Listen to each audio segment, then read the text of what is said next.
നമ്മളന്നേരം രാവിലെ തന്നെ നമ്മളിതാ ഈ ടാങ്ക് ഒന്ന് വൃത്തിയാക്കി എടുക്കാനുള്ള പരിപാടിയാണ്. നമ്മൾ ഒരു വർഷമായി 3 വീരന്മാരെ ഇതിനകത്ത് കൊണ്ടിട്ടിട്ട് നമ്മളത് നോക്കുന്നില്ലായിരുന്നു. ഇപ്പം നമ്മൾ ടാങ്ക് ഒന്ന് ക്ലീൻ ചെയ്ത് അവന്മാരുടെ അവസ്ഥ എന്തോ എന്ന് നോക്കാൻ വേണ്ടിയായിരുന്നു. ഇതിനകത്ത് കുറേ ഞാൻ ആപ്പിൾ സ്നെയിലിനെ ഇട്ടിരുന്നു. അവന്മാരുടെ ഒന്നും അനക്കില്ല. അത് ഇപ്പം നമുക്ക് അവന്മാരെയൊക്കെ കാണാം. 3 പേരും ഇപ്പം സേഫായിട്ടുണ്ട്. നമ്മൾ വെറും കുഞ്ഞിലേ കൊണ്ടിട്ടാണ്. ഇപ്പം അവന്മാർ വലുതായി. ആപ്പിൾ സ്നെയിലിൻ്റെ ഷെല്ല് മാത്രമേ ഉള്ളൂ. അവന്മാർ നല്ല പോലെ എങ്ങനെ കഴിച്ചെന്നൊന്നും അറിയാൻ അവന്മാരകത്തുള്ള ഇതെല്ലാം കഴിച്ചു. അവന്മാരെല്ലാം പിടിക്കുന്ന നേരത്ത് എനിക്കൊരു പണിയും കിട്ടി. അവന്മാരങ്ങനെ കുത്തുകയൊന്നും ചെയ്യാറില്ല. പക്ഷേ അവന്മാരുടെ ആ ഒരു ചിറകിനകത്തുള്ള സംഭവം നമ്മുടെ കയ്യിൽ കൊണ്ടു.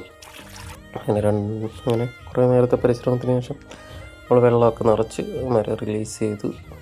അവരെ ടാങ്കിൽ നമ്മൾ കുറച്ച് പായലൊക്കെ കൊണ്ടുവന്ന് അതിനകത്തിട്ടു. അവന്മാർ ഹാപ്പി, നമ്മൾ ഹാപ്പി.